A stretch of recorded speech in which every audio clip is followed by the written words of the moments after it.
আসসালামু আলাইকুম। Marriage care বিডির বিবাহ বিষয়ক আলোচনায় আজকে 93তম পর্বে কথা বলবো ম্যারেজ মিডিয়া সম্পর্কে ভুল ধারণা। তো বর্তমান সময়ে ম্যারেজ মিডিয়া বিয়ের জন্য একটা জনপ্রিয় মাধ্যম হয়ে উঠেছে। তবে এর সাথে কিছু ভুল ধারণাও সমাজে প্রচলিত আছে। এখানে কিছু সত্য ধারণাও আছে।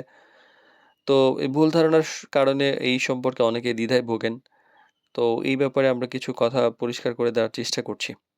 তো অনেকের মানে কিরকম ভুল থাকে নরমালি এরকম যে ম্যারেজ মিডিয়ার মাধ্যমে ভালো প্রস্তাব পাওয়া যায় না। অনেকে মনে করেন যে ভালো পরিবার, ভালো পাত্র, ভালো পাত্রী ম্যারেজ মিডিয়ায় আসে না। কারণ বিভিন্ন ব্যাপার চিন্তা করেন। কিন্তু বাস্তবে আসলে অনেক শিক্ষিত, প্রতিষ্ঠিত, দিনদার মানুষও কিন্তু এই প্ল্যাটফর্ম খুব ভালোভাবে ব্যবহার করছেন। তো সঠিকভাবে ব্যবহার করলে ভালো প্রস্তাব পাওয়া সম্ভব। আর সব প্রোফাইলই ভুয়া বলে একটা কথা থাকে। তো এটা একটা বড় ধরনের আসলে ভুল। কারণ সব প্রোফাইল ভুয়া হলে তো বিয়ে হতো না। প্রায়ই তো বিয়ে হচ্ছে। আর ভুয়া প্রোফাইল বা কিছু ভুয়া মিডিয়া আছে যারা এই কাজ করে, মানে ভুয়া প্রোফাইল তৈরি করে মানুষের কাছে টাকা হাতিয়ে নেয়। সেটা অন্য আরেকটা ব্যাপার। তো আ যারা সত্যিকারের কাজ করে তাদের কাছে অসম্পূর্ণ কিছু তথ্য থাকতে পারে। কিন্তু সব প্রোফাইলই যে ভুয়া এটা সঠিক নয়। কিন্তু সঠিক মিডিয়া আপনাকে যাচাই করতে হবে। তো যাচাই বাছাই করে এগুলে মানে খুব ভালোভাবে এখানে সুযোগটা পাওয়া যায়। অনেকে বলেন যে মিডিয়া শুধু তথ্য দেয়, দায়িত্ব নেয় না। এটাও সত্য যে অনেক মিডিয়া আছে যারা শুধুমাত্র তথ্য নেয়, কোনো দায়িত্ব নেয় না। আবার কেউ আছে সম্পূর্ণ তথ্য বিয়ে পর্যন্ত নেয়। অনেকেই তো আমাদের মাধ্যমে বিয়ে হচ্ছে, দাওয়াত দেওয়ারও সময় পাচ্ছেন না। তো অনেকে আসলে ভাবেন যে এটা আসলে ভূমিকা নাই। কিন্তু আসলে অনেকেই আছে যে আমরা প্রোফাইল যাচাই করি, যোগাযোগটা সহজ করে দেই, গাইডলাইন দিয়ে একদম বিয়ে কমপ্লিট হওয়া পর্যন্ত আমরা চেষ্টা করি যে কানেক্টেড থাকার জন্য। তবে চূড়ান্ত সিদ্ধান্ত তো অবশ্যই পরিবার এবং পাত্র-পাত্রীর। তো এখানে শুধু সমস্যায় থাকা মানুষের সিভি আসে এটা নিয়েও একটা ভুল ধারণা আছে। এটাও একটা ভুল ধারণা।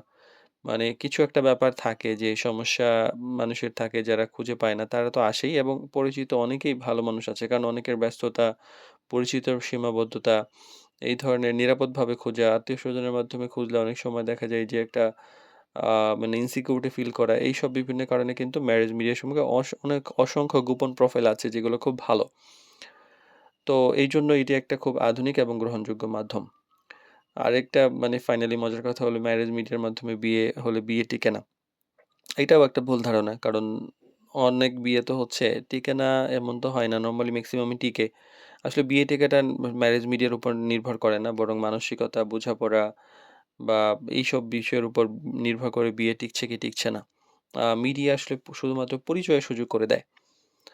তো এই ধরনের আসলে বিভিন্ন ভুল আ ধারণা আছে যে ম্যারেজ মিডিয়া এই করে, সেই করে। এইটা সত্য যে ম্যারেজ মিডিয়া অনেক যে অনেকেই আছে যারা এই প্রতারণাটা করে। এইটা মানে অস্বীকার করার কিছু নাই। কিন্তু প্রতারণা কে করে না এইটা বের করার দায়িত্ব আপনার। মানে এইটা আপনি কিভাবে বের করবেন এটা আপনি ভালো জানেন। মানে আপনি আপনার ট্রিক করে করবেন। মানে কে অনেক বেশি রেজিস্ট্রেশন ফি নিচ্ছে, কে অনেক মানে ভুয়া প্রোফাইল দেখাচ্ছে, প্রোফাইল সঙ্গে যোগাযোগ না করিয়ে টাকা নিচ্ছে।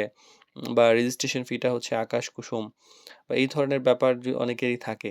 মানে যেগুলো আছে অনেক বড় অফিস আছে। আমরা মানে মানুষের কাছে জানতে পাই যে বিশাল বড় অফিস অনেক মানে আ গ্রেস্টার-পোস্টার অনেক কিছু। কিন্তু দিন শেষে কোনো বিয়ে নিয়ে কাজ করছে না। জাস্ট রেজিস্ট্রেশন ফি ২০,০০০, ৩০,০০০ বা একটা বড় অ্যামাউন্ট নিয়ে নিচ্ছে। তো এটা অনেক সময় এরকম হয়। আর সবচেয়ে বড় সমস্যাটা হয় কি? যে ম্যারেজ মিডিয়ার তো আসলে ওইভাবে দোষ দিয়ে লাভ নাই। বরং সমস্যাটা হয় তখন যখন রিকোয়ারমেন্ট এর সঙ্গে মানে ম্যাচ করে না। কারণ অনেকেই এমন কঠিন রিকোয়ারমেন্ট দেন নিজের বাস্তবতা বুঝেন না এবং আশা করেন যে এটা পেয়ে যাবেন। তো সবাই দেশের বাইরে চায়, সবাই ডাক্তার, ইঞ্জিনিয়ার চায়। এর বাইরে তো আর কোনো রিকোয়ারমেন্টই পাচ্ছি না। মানে খুব কম মানুষই বলে যে আমরা খুব সাধারণ একটা কিছু চাই এরকম বলে না। হয়তো সরকারি চাকরিজীবী, ডাক্তার, ইঞ্জিনিয়ার বা দেশের বাইরে সেটেলড।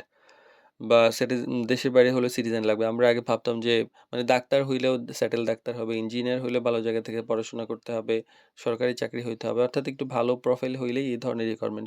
এত পাবেন কোথায়? তো এইজন্য আসলে মিডিয়াও কিছু অপারগ থাকে। আমাদের কাছে অনেক প্রোফাইল থাকে, রিকোয়ারমেন্টের কারণে ম্যাচ করতে পারি না। তো আসলে ম্যারেজ মিডিয়া সম্পর্কে অনেক ভুল ধারণা থাকলেও বাস্তবে এটি একটি কার্যকর এবং নিরাপদ মাধ্যম। যদি সচেতনভাবে ব্যবহার করা হয় তাহলে। তাই গুজব বা ধারণার উপর না গিয়ে বরং বাস্তবতা বুঝে যাচাই করে সঠিকভাবে এগোনোটাই সবচেয়ে ভালো সিদ্ধান্ত হবে।